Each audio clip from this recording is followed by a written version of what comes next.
প্রতিদিন প্রতিনিয়ত আমরা কতই না সিদ্ধান্ত নিই, তাই না? কিন্তু কখনো কি ভেবে দেখেছি এই সিদ্ধান্তগুলোর ভিত্তি আসলে কতটা মজবুত?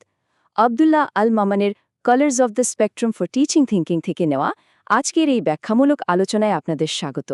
আজ আমরা এমন চমৎকার একটি ফ্রেমওয়ার্ক নিয়ে কথা বলবো যা আমাদের জীবনের জটিল সব সিদ্ধান্তকে আরও কার্যকর, আরও নিখুঁত করতে দারুণভাবে সাহায্য করবে। মাঝে মাঝেই কি আপনাদের এমন মনে হয় যে কোনো একটা কাজ করার পর মনে হচ্ছে, ইস, অন্য অপশনটা বেছে নিলেই বোধহয় ভালো হতো? আসলে এটা খুবই স্বাভাবিক একটা ব্যাপার। কিন্তু সিদ্ধান্ত নেওয়ার পুরো প্রক্রিয়াটিকে যদি আমরা একটা দাড়িপাল্লার মতো করে ভাবি, যেখানে আমরা প্রতিটি দিকের ওজন মাপছি, তাহলে দেখবেন এই আক্ষেপের জায়গাটা কিন্তু অনেকটাই কমে আসে। দাড়িপাল্লার এই সঠিক ভারসাম্যটাই শেষ পর্যন্ত আমাদের একটি চমৎকার এবং ত্রুটিমুক্ত ফলাফলের দিকে নিয়ে যায়। আজকের এই আলোচনায় আমরা মূলত সিদ্ধান্ত গ্রহণের এই টুলকিটটির 5টি ধাপ নিয়ে কথা বলবো। এগুলো হলো: 1. লাভ ও ক্ষতি বিশ্লেষণ, 2. ঝুঁকি ও চাপ মোকাবেলা, 3. বিকল্প ও অগ্রাধিকার নির্ধারণ, 4. তুলনামূলক বিশ্লেষণ এবং সবশেষে 5. যুক্তি ও অনুভূতির ভূমিকা। চলুন প্রথম ধাপে যাওয়া যাক, লাভ ও ক্ষতি বিশ্লেষণ, অর্থাৎ যে কোনো সিদ্ধান্তের মূল ভিত্তি মূল্যায়ন করা। যে কোনো সম্ভাব্য সিদ্ধান্ত নেয়ার আগে সবার প্রথমে তার লাভ এবং ক্ষতির দিকগুলো কিন্তু খুব সাবধানে দাড়িপাল্লায় মাপতে হয়। ধরুন রাতের খাবারে ফাস্ট ফুড খাবেন কিনা সেটা নিয়ে ভাবছেন। একদিকে এটা যেমন খুব দ্রুত পাওয়া যায়, সময় বাঁচায়, ঠিক তেমনি অন্যদিকে এর ক্ষতিকর দিকগুলো কিন্তু আমাদের মাথায় রাখতে হবে। অতিরিক্ত তেল, উচ্চ কোলেস্টেরলের ঝুঁকি আর পুষ্টিগুণও একেবারে কম। মানে এখানে আপনার বেঁচে যাওয়ার সময়ের সাথে দীর্ঘমেয়াদী স্বাস্থ্যগত ঝুঁকির সরাসরি একটা তুলনা করতে হচ্ছে। কিন্তু ধরুন এমন কোনো পরিস্থিতি হলো যেখানে আপনার সিদ্ধান্তের ক্ষতিকর দিকটাই বেশি, তখন কি করবেন? পুরোটাই কি বাতিল করে দেবেন? একেবারেই না। একটা ত্রুটিপূর্ণ সিদ্ধান্তকেও কিন্তু খুব সহজেই কিছুটা পরিমার্জন করে উন্নত করা যায়। যেমন ওই অস্বাস্থ্যকর ফাস্টফুডের বদলে আপনি হয়তো গ্রিল করা কোনো খাবার বা স্যালাড বেছে নিলেন, আর কোমল পানীয়র বদলে 1 গ্লাস ফলের জুস নিলেন। ব্যাস, পুরো সিদ্ধান্তটিই কিন্তু এখন একটা স্বাস্থ্যকর এবং ভারসাম্যপূর্ণ জায়গায় এসে দাঁড়ালো। এবার আসি আমাদের দ্বিতীয় ধাপে, ঝুঁকি ও চাপ মোকাবেলা। কিভাবে সম্ভাব্য বিপদ এড়িয়ে চলা যায়? অনেক সময় কিন্তু আমাদের সিদ্ধান্তের দাড়িপাল্লাটি সম্ভাব্য বিপদের দিকে হেলে পড়তে পারে।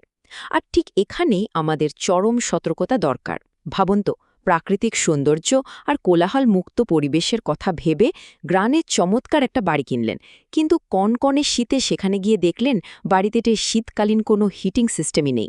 এটা হচ্ছে ঠিক সেই অগোচরে থাকা বিপদের মতো, যা পরবর্তীতে আপনার জন্য চরম ব্যয়বহুল আর হতাশাজনক হতে পারে।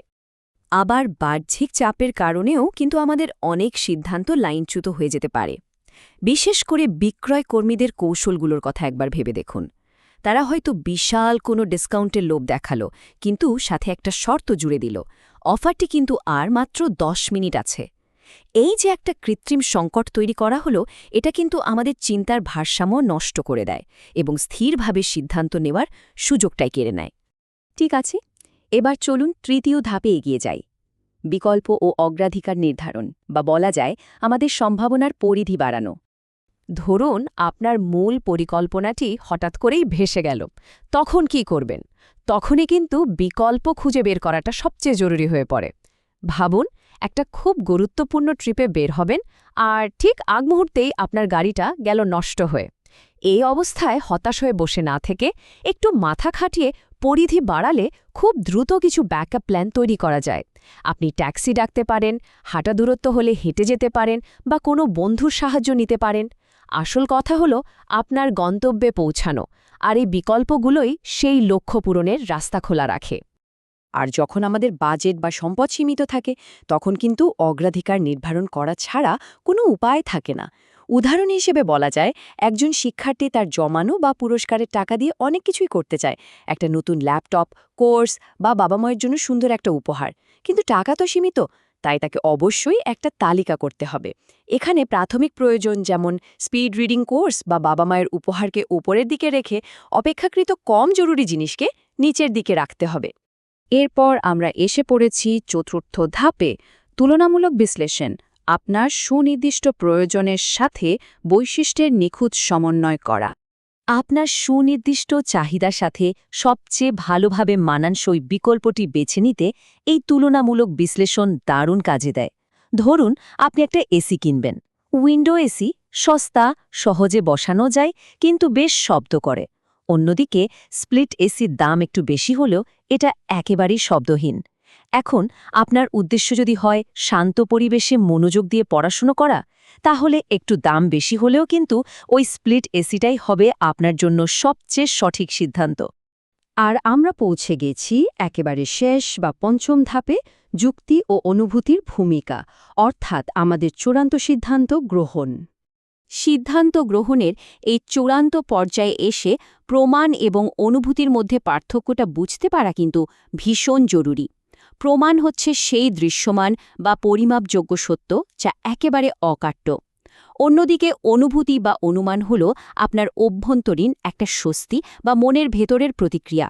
মজার ব্যাপার হল, অনেক সময় চোখের সামনে দৃশ্যমান কোনো প্রমাণ না থাকলেও আমাদের এই ভেতরের গাট ফিলিং বা মনস্তাত্ত্বিক স্বস্তিটা একটা অসাধারণ গাইড হিসাবে কাজ করে। সবচেয়ে চমকপ্রদ বিষয়টা কি জানেন?